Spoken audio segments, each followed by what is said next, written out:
Batid mo ba kung anong pinakamalupit, Daron? Hindi ang pagtanggi mo sa ginto.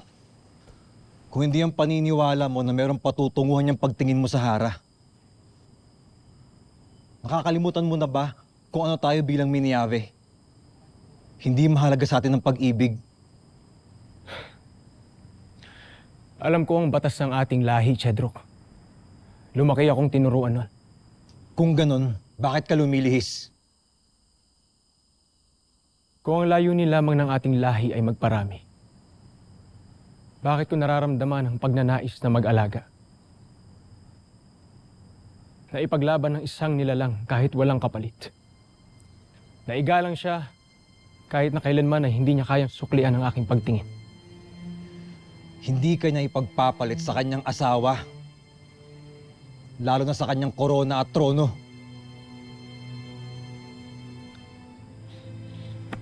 Tanggap ko yan. At hindi na mahalaga sa akin na mapasa akin siya. Sapat na sa akin na makitang lagi siyang ligtas. Kung marinig lamang ito ng ating mga kalahi, Chedrok, iisipin nila na ako ay isang mahina. Ngunit mas masahol ang mabuhay ng walang pinaniniwalaan. At walang nilalang na itinatangi o pinahahalagahan. Kaya't kung ang pag-ibig ay isang kahinaan, hindi bali na. Pipiliin ko ng maging mahina.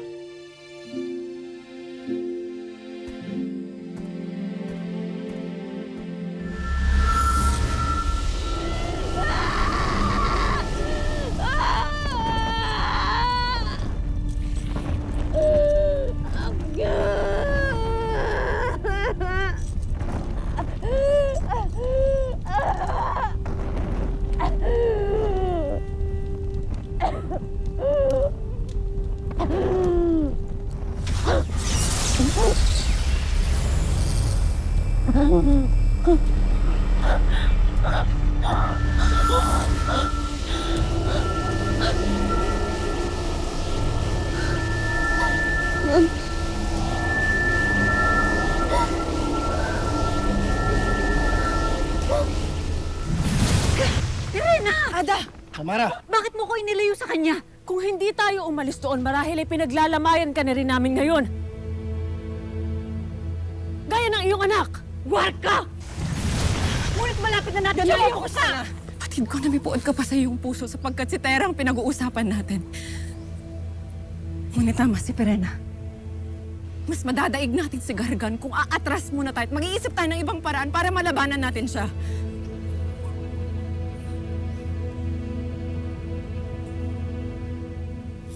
Danaya!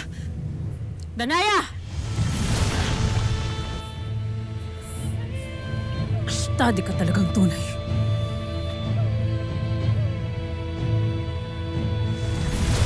Gargan! Nasaan ka? Nasaan ka, mapanlinlang na bathala? Magpakita ka sa akin! Sapagkat isinusumpa ko, hindi ko lamang babawin ang iyong ng aking anak. Ipaparanas ko sa'yo ang iyong katapusan!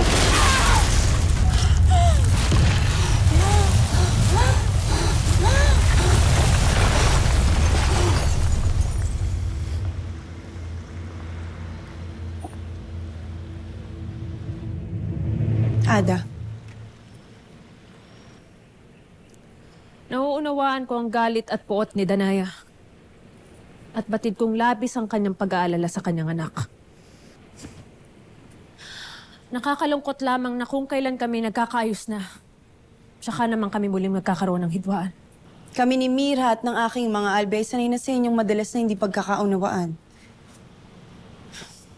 Ngunit sa huli kayo magkakaayos rin, Ada. Ang hindi ko lamang maunawaan ay kung bakit ayaw nang makinig sa aming magkakapatid. Na ang nais lang naman ay mailigtas si Tera. Batid ko kung papaano mo hinanap, inalagaan, at dinala si Tera sa Encantadia. Batid ko kung gaano mo siya kamahal. At alam kong batid rin yun ni Ashti Danaya.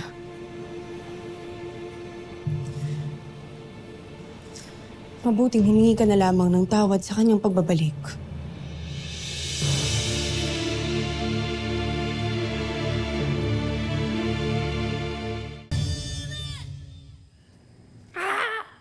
Tiyak na ikitutuwa ni Lira itong mga ito.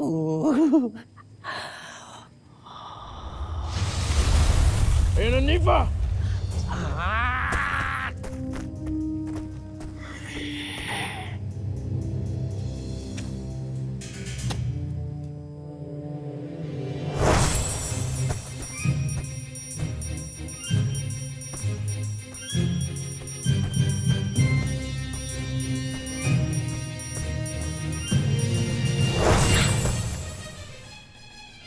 Mga hangal!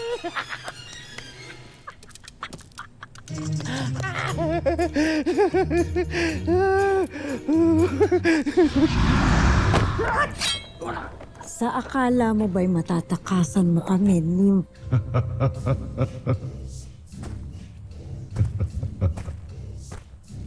Batid ko ang iyong kakaiba at kahanga-hangang kapangyarihan. Lalo pat kaya mong hawakan at pangalagaan ng mga itre. Hindi karaniwan ang iyong lakas.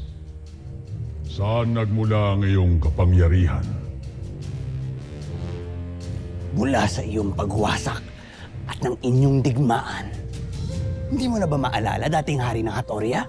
Na ang kapangyarihang iyong pinakawalan ang siyang umubos sa aking lahi? Na itong malakas na puwersa na ito ang bumanot sa aming lupain, bunga ng inyong walang saysay na pakikipagdigmaan sa mga diwata. At yun ang rason kung bakit ako na lamang natitira sa amin ngayon. Ngunit ang itong kapangyarihan na ito ay hindi tuluyang nawala, kundi ito ay siyang bumalot sa akin. At oo, hindi ako pinanganak na ganito. Ang iyong kapangyarihan ang lumamon sa akin at sa pagtagal ng panahon ay binago ang aking anyo. Ngunit binigyan ako ng kapangyarihan at lakas. Ang iyong digmaan ang lumikha sa akin. Kung ganon ay anak ka ng aking kapangyarihan, ako ang lumikha sa iyo. Hindi. Ako lamang ang patunay ng iyong mga kasalanan. Kasalanan na aking pananagutan kaya't sumama ka sa akin. Kailangan ko ang iyong kakaibang kapangyarihan kaya't umanib ka sa akin. Kung nais mo pang mabuhay ng matagal.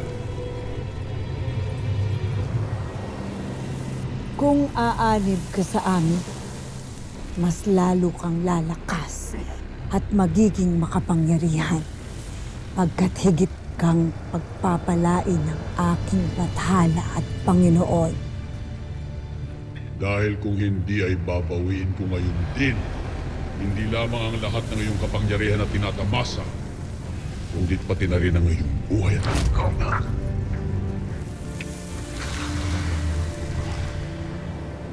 Mahal ko ang aking buhay. Kaya ako ay pumapayag.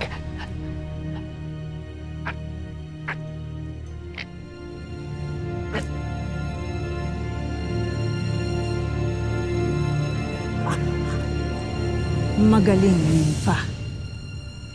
Marunong kang pumili ng papanigan.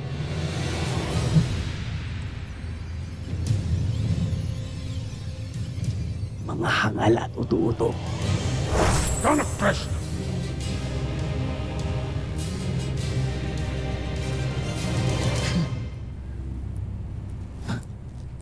Asa ka pa, Hagon.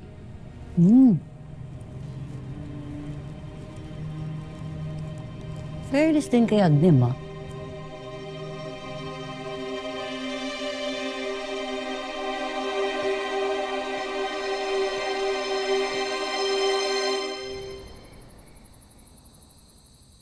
Poltre sa aking nasabi kanina, Danaya.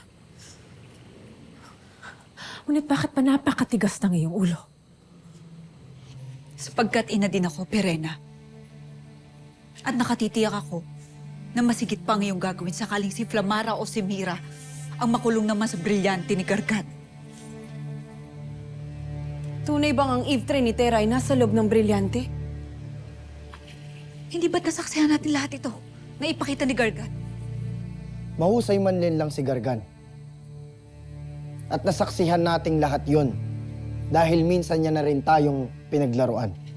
Ngunit ito'y winika na rin sa atin ni Cassiopeia. Ngunit paano kung maging ang kanyang tinig ay gawa lamang rin ni Gargan?